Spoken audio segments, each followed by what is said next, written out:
नमस्कार मित्रों, राजस्थान की कला और संस्कृति की इस सीरीज में आपका हार्दिक स्वागत है। आज हम पढ़ेंगे राजस्थान के लोक देवता श्री देवनारायण जी महाराज के बारे में। देवनारायण जी जो हैं ये राजस्थान के पंच पीरों में तो शामिल नहीं है, फिर भी समाज के अंदर, राजस्थान के अंदर तथा हमारे इस भारतखंड के अंदर देवनारायण जी का एक अलग स्थान है। तो आइए इनसे संबंधित जो प्रश्न बनते हैं, जो एग्जाम की दृष्टि से जो महत्वपूर्ण जानकारी है उसके बारे में हम लोग देखते हैं। देवनारायण जी का जो जन्म है वो हुआ था आसिंद गांव जो आता है गोट दड़ावता के पास में भीलवाड़ा के अंदर। वहाँ पर इनका 1300 विक्रम संवत 1300 ईस्वी के अंदर इनका क्या हुआ था, जन्म हुआ था। विक्रम संवत 1300 के अंदर इनका जन्म हुआ था। इनके पिता जो थे, इनके पिता का नाम था सवई भोज। क्या नाम था दोस्तों? सवई भोज नाम था। तथा इनकी माता का नाम था सेठू खटाणी। माता का नाम था सेठू खटाणी। इनकी जो पत्नी थी इनकी पत्नी का नाम था पीपल दे। क्या नाम था? People they. ये जो पीपल दे जो थी ये धार एमपी के जो शासक थे जय सिंह, धार है एमपी के अंदर, मध्य प्रदेश के अंदर, वहाँ के शासक जय सिंह, उनकी पुत्री हुआ करती थी। क्या नाम था? People they. इनकी घोड़ी थी, इनकी सवारी थी घोड़े की नहीं थी, घोड़े की सवारी थी। और घोड़े का क्या नाम था? लीलागर नाम था। क्या था दोस्तों नाम? लीलागर नाम था। देवनारायण जी के बचपन का नाम उदय सिंह था। क्या नाम था? उदय सिंह। ध्यान रखना, देखो देवनारायण नाम आ रहा ना, दे, उदय के अंदर भी 2 नंबर पे क्या आ रहा है? दे। तो इनका बचपन का क्या नाम था? देवनारायण। देवनारायण जी जो है ये गुर्जर जाति के देवता कहलाते हैं और विष्णु के अवतार क्या कहलाते हैं? क्या कहलाते हैं? विष्णु के अवतार कहलाते हैं। विष्णु के अवतार कहलाते हैं। देवनारायण जी किनका अवतार कहलाते हैं? विष्णु के अवतार। राजस्थान के कौन से लोक देवता विष्णु के अवतार कहलाते हैं? तो आपका उत्तर होना चाहिए विष्णु का अवतार कौन से हैं? श्री देवनारायण जी हैं। जबकि राजस्थान के ऐसे लोक संत जो विष्णु के अवतार कहलाते हैं वे कौन है? वे थे जाम्बो जी। देवनारायण जी का वंश था नागवंशी। क्या था? नागवंशी। बगड़ावत गुर्जर जाति थी इनकी, गुर्जर गोत्र इनका था बगड़ावत। देवनारायण जी के मंदिर के अंदर किन की पूजा होती है? देवनारायण जी के मंदिर के अंदर ईंटों की पूजा होती है। किन की पूजा होती है दोस्तों?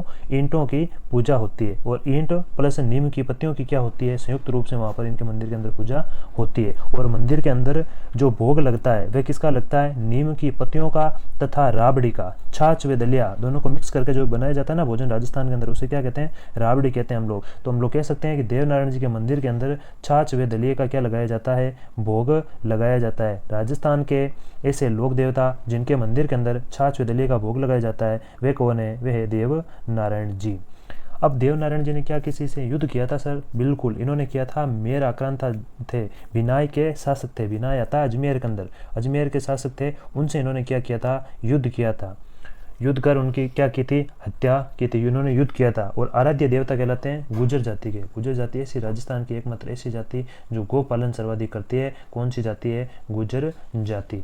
अब हुआ क्या था? देवनारायण जी को आयुर्वेद का जनक भी कहा जाता है। दोस्तों देवनारायण जी ने क्या किया? आयुर्वेद के अंदर इन्होंने गोमूत्र तथा नीम की पत्तियों का प्रयोग किया। किसका? गोमूत्र तथा नीम की पत्तियों का प्रयोग किया। इन दोनों को मिला करके इन्होंने लोगों के जन जीवन के जनहित के अंदर लोगों की जो चर्म रोग संबंधी जो रोग था उसको मिटाने के लिए इन्होंने आयुर्वेद का सहारा लिया। और आयुर्वेद का जनक भी इसी कारण इनको कहा जाता है।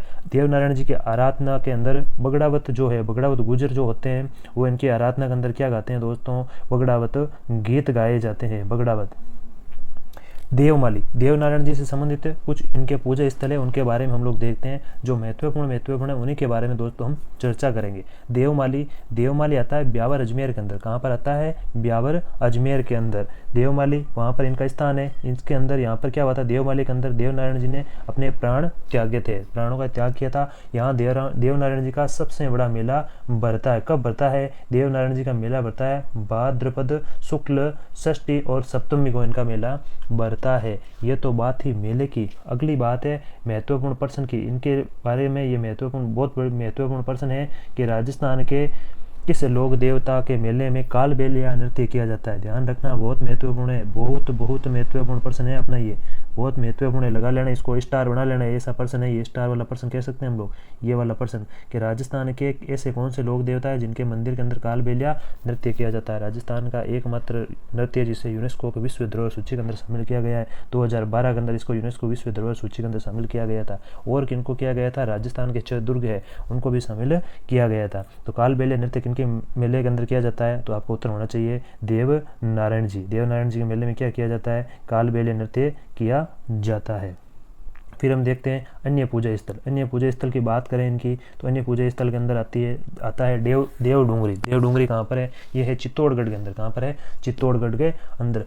देवनारायण जी जो थे वे राणा संगा के भी क्या थे, आराध्य देवता थे। राणा संगा मेवाड़ का शासक था। राणा संगा जिसकी एक आंख नहीं थी, एक हाथ नहीं, एक पैर नहीं, वे व्यक्ति मीरा के ससुर जी। इनके बारे में जब इतिहास आप लोग पढ़ते हो तो आपको बड़ा ही क्या होता है, गर्व होता है। ऐसा व्यक्ति कौन था, राणा संगा, जिसने बाबर के साथ युद्ध किया, बाबर तक को झुका दिया। ऐसा व्यक्ति कौन था, गुइल वंश का शासक राणा संगा था। उसने क्या करवाया, देवडूंगरी में मंदिर का निर्माण करवाया। एक है देवधाम। देवधाम कहाँ पर है, निवई टोंक के अंदर है। एक है गुजरी नागौर। कहाँ पर है, गुजरी आवास नागौर। एक है गोट दड़ावता, कौन सा है, गोट दड़ावता आसिंद भीलवाड़ा। एक और है रामसर नागौर, रामसर नागौर।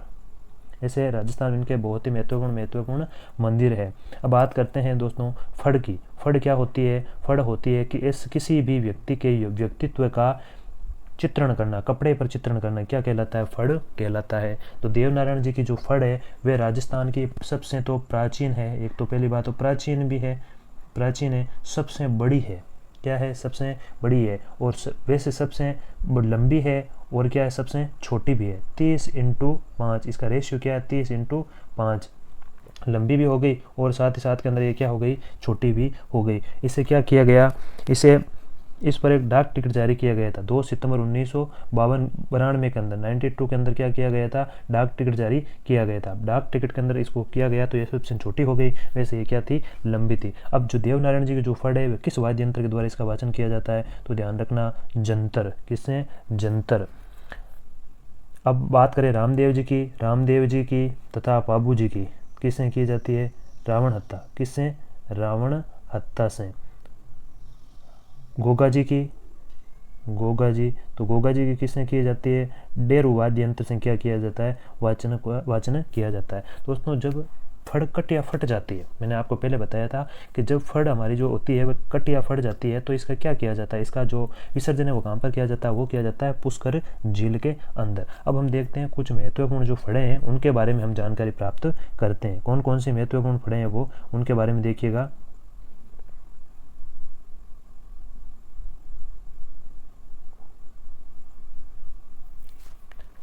भैंसासुर की फड़, भैंसासुर जो है इनकी फड़ है, ये बड़ी महत्वपूर्ण फड़ मानी जाती है। भैंसासुर, जूम कर देता हूँ थोड़ा ताकि आपको आराम से दिख जाए।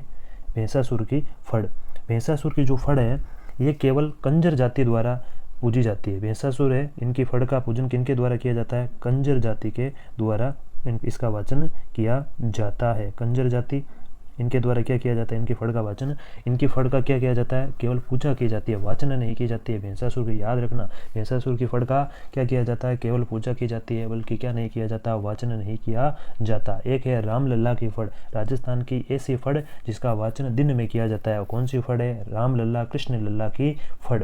ये कहाँ पर ये बाँची जाती है, पूर्वी राजस्थान के अंदर, यानी कि हाड़ौती क्षेत्र के अंदर, जो डांग क्षेत्र है ना, वहाँ पर इसका सर्वाधिक प्रचलन माना जाता है। अन्य की बात करें, अमिताभ बच्चन की फड़। दोस्तों पठान ये हमारा राजस्थान है, क्या है, राजस्थान है। तभी तो कहा जाता है रंग रंगीलो रस भरियो प्यारो राजस्थान। तो राजस्थान है, यहाँ पर तो हमारे सबकी बना दी। अमिताभ बच्चन जी की भी फड़ बना दी, और कोरोना के अंदर तो जोशी परिवार ने क्या बना दी दोस्तों, कोरोना की फड़ भी बना दी। तो हम बात करते हैं अमिताभ बच्चन जी की फड़ किसने बनाई थी, शाहपुरा भीलवाड़ा के अंदर आता है, वहाँ के एक जोशी परिवार है, उनके द्वारा क्या किया गया था, इनका अमिताभ बच्चन की फड़ का निर्माण किया गया था, बनाई गई थी। मारवाड़ का भोपा रामलल्ला व भोपी पत्तासी के द्वारा इसका वाचन भी कर दिया गया। कहाँ पर, यूएसए के अंदर क्या किया गया, अमिताभ बच्चन की फड़ का वाचन किया गया।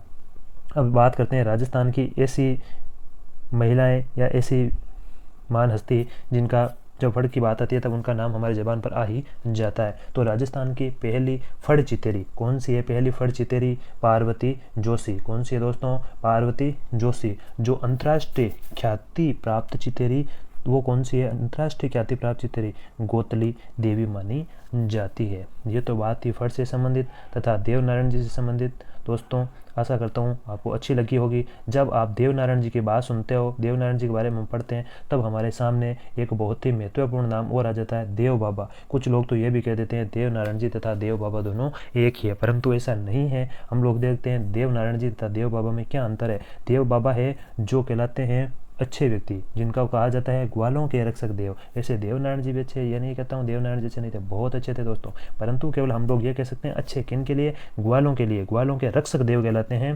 कौन कहलाते हैं? देव बाबा। देव बाबा का जो मंदिर है, जो इनकी स्थान है, वो है नांगलजाज, भरतपुर के अंदर से इनका संबंध आता है। ग्वालों के रक्षक देव कहलाते हैं, गुर्जर जाति के आराध्य देव कहलाते हैं। इनका वाहन है जो होता है पाड़ा या फिर भैंसा, पाड़ा या भैंसा, यानी कि मेल भैंस।